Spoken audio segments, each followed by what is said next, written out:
and the walls kept tumbling down.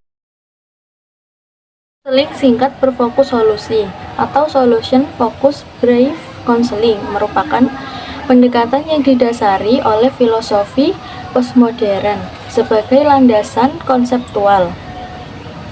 Pendekatan SFPT sering juga disebut sebagai terapi konstruktivis. Ada pula yang menyebutnya dengan terapi berfokus solusi. Tokoh dari pendekatan ini adalah Inso Gimbek dan Steve de Sasser. Konseling SFPT atau terapi singkat berfokus solusi adalah suatu fenomena barat pertengahan dan tetap original dalam bentuknya sejak tahun 1980-an oleh Steve de Sasser dan Bill O'Hanlon, di mana keduanya dipengaruhi secara langsung oleh Milton Erickson, pencipta terapi singkat di tahun 1940-an. Para praktisioner dan teoris-teoris terkenal lainnya yang berhubungan dengan konseling berfokus solusi adalah Mitchell Weiner Davis dan Inso Gimbek. Banyak tokoh yang memberikan kontribusi terhadap perkembangan SFPT sejak tahun 1970-an, seperti Steve de Sasser, Bill O'Hanlon, Mitchell Weiner Davis, dan Inso Gimbek.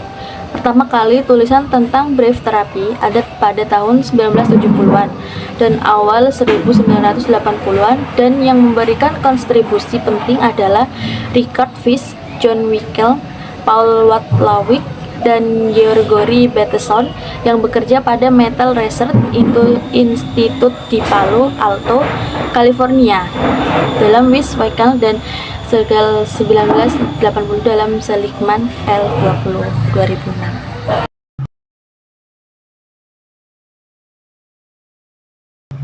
Pribadi sehat dan bermasalah. Pribadi sehat yaitu manusia pada dasarnya kompeten, memiliki kapasitas untuk membangun, merancang, merekonstruksikan solusi-solusi sehingga mampu menyelesaikan masalahnya. Tidak berkutat pada masalah, tetapi fokus pada solusi dan bertindak mewujudkan solusi yang diinginkan. Yang kedua, pribadi bermasalah. Mengkonstruk kelemahan diri dengan cara mengkonstruk cerita yang diberi label masalah dan meyakini bahwa ketidakbahagiaan terpangkal pada dirinya. Berkutat pada masalah dan merasa tidak mampu menggunakan solusi yang dibuatnya.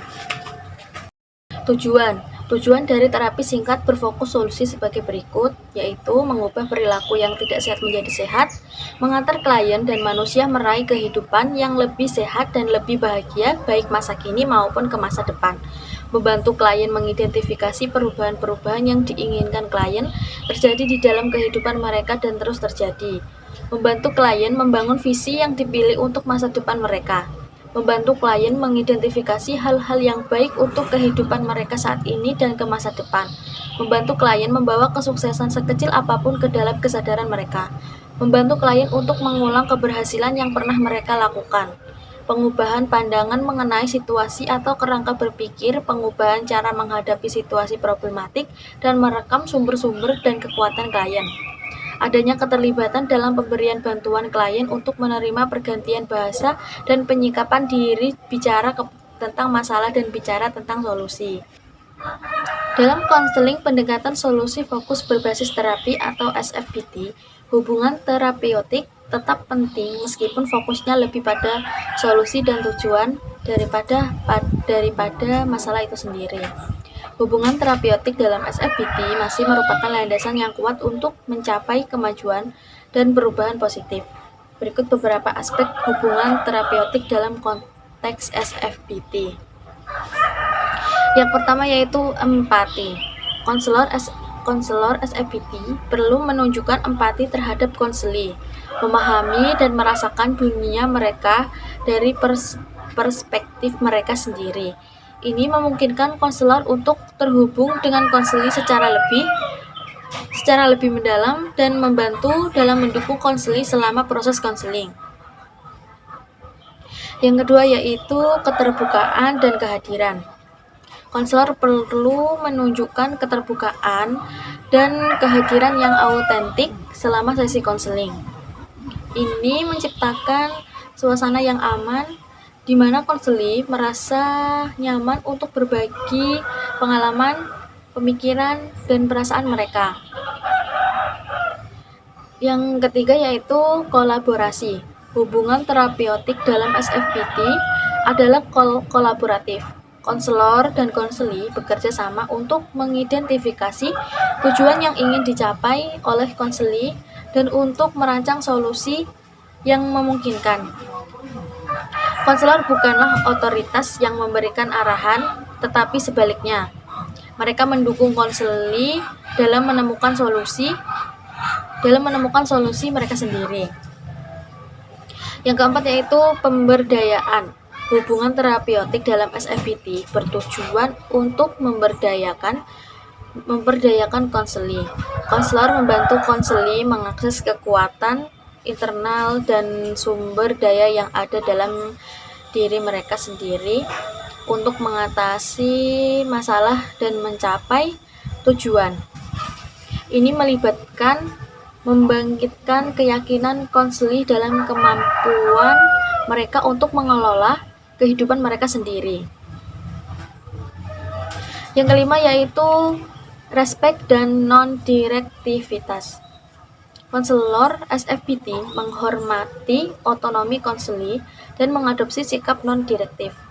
Mereka menunjukkan penghargaan terhadap perspektif dan nilai-nilai konseli serta menghindari memberikan nasihat langsung atau memaksakan solusi tertentu. Yang keenam yaitu refleksi dan validasi. Konselor secara teratur merefleksikan pengalaman konseli, mengonfirmasi pemahaman mereka tentang apa yang telah dikomunikasikan, dan mengonfirmasi keberhasilan atau kemajuan yang telah dicapai. Ini membantu memvalidasi permasalahan dan pengalaman konseli, serta membangun hubungan yang kuat antara konselor dan konseli. Selanjutnya yaitu teknik-teknik. Yang pertama, coping question dalam konteks konseling pendekatan solusi fokus berbasis terapi. Merujuk pada pertanyaan yang digunakan oleh konselor untuk membantu konseling mengidentifikasi strategi untuk menghadapi atau mengatasi masalah yang dihadapi. Tujuan dari coping question adalah untuk membantu konseling memahami sumber daya yang mereka miliki dan memperkuat kemampuan mereka untuk mengatasi tantangan. Berikut adalah contoh-contoh coping question yang dapat digunakan dalam sesi konseling SFPT. Yang pertama, apa yang biasanya Anda lakukan ketika menghadapi situasi sulit seperti ini? Apakah Anda memiliki strategi tertentu yang membantu Anda mengatasi perasaan cemas atau stres? Bagaimana Anda telah berhasil menghadapi situasi serupa di masa lalu? Adakah orang-orang dalam hidup Anda yang telah memberikan dukungan atau bantuan yang berarti dalam mengatasi masalah ini? Apakah ada aktivitas atau hobi yang biasanya Anda lakukan untuk meredakan stres atau meningkatkan suasana hati? Dalam situasi ini, apa yang Anda pikir Anda dapat lakukan untuk mengurangi tingkat ketegangan atau kekhawatiran Anda? Apakah ada kepercayaan atau keyakinan yang biasanya Anda andalkan untuk memberi Anda kekuatan menghadapi tantangan? Bagaimana Anda bisa mengubah cara Anda memandang situasi ini agar menjadi lebih dapat ditangani? Apakah ada sumber daya tertentu di sekitar Anda yang dapat Anda memanfaatkan untuk bantuan Anda mengatasi masalah ini? Bagaimana Anda bisa merubah pola pikir Anda, tindakan Anda agar lebih efektif dalam menghadapi situasi ini?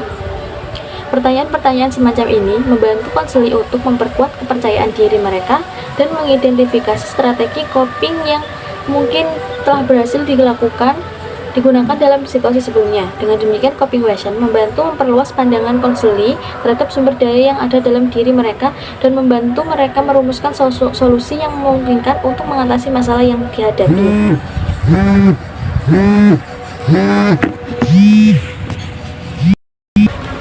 Yang kedua yaitu complementing.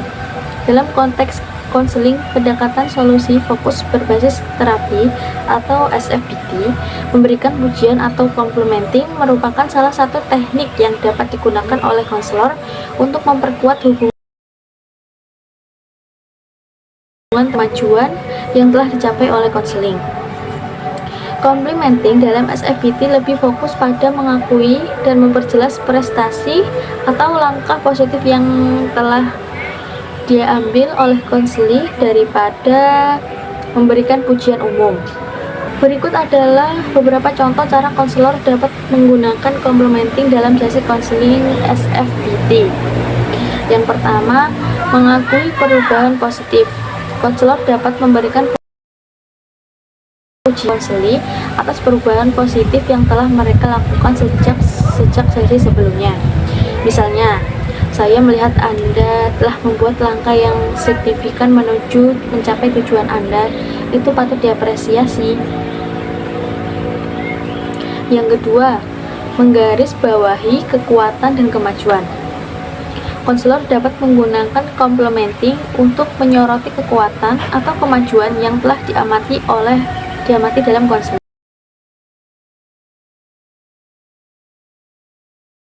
Terbiasa dalam menghadapi tantangan ini. Saya kagum dengan kemajuan yang Anda capai. Dengan menggunakan complementing secara efektif, konselor SFBT dapat memperkuat hubungan terapeutik, membangun kepercayaan, dan memotivasi konseli untuk terus melangkah maju dan mencapai tujuan mereka dalam proses konseling. Yang ketiga yaitu forming a collaborative relationship, membentuk hubungan kolaboratif antara konselor dan konseli, melibatkan berbagai pendekatan yang mempromosikan kerjasama, keterbukaan, dan partisipasi aktif konseli dalam proses teknik yang dapat digunakan untuk membentuk hubungan kolaboratif dalam SFBT. Yang pertama yaitu menyambut dengan hangat dan tanpa hambatan. Konselor menunjukkan kehangatan dan penerimaan kepada konseli sejak awal sesi, menciptakan suasana yang nyaman dan aman bagi konseli untuk berbicara tentang pengalaman mereka. Yang kedua, aktif mendengarkan. Konselor menggunakan keterampilan mendengarkan aktif untuk memahami sepenuhnya tanpa menghakimi atau mengkritik. Yang ketiga, menanyakan pertanyaan kolaboratif. Konselor menggunakan pertanyaan yang mendukung kolaboratif antara konselor dan konseli, memungkinkan konseli untuk berpartisipasi aktif dalam merumuskan solusi yang memungkinkan. Yang keempat, memberdayakan konseli. Konselor membantu konseli merasa diberdayakan dan berdaya dalam proses konseling dengan mengakui kekuatan dan sumber daya yang ada dalam diri konseli. Dengan menerapkan teknik-teknik ini secara konsisten, yang kuat dengan konseli memungkinkan konseli untuk mengambil peran aktif dalam perubahan positif dalam hidup mereka.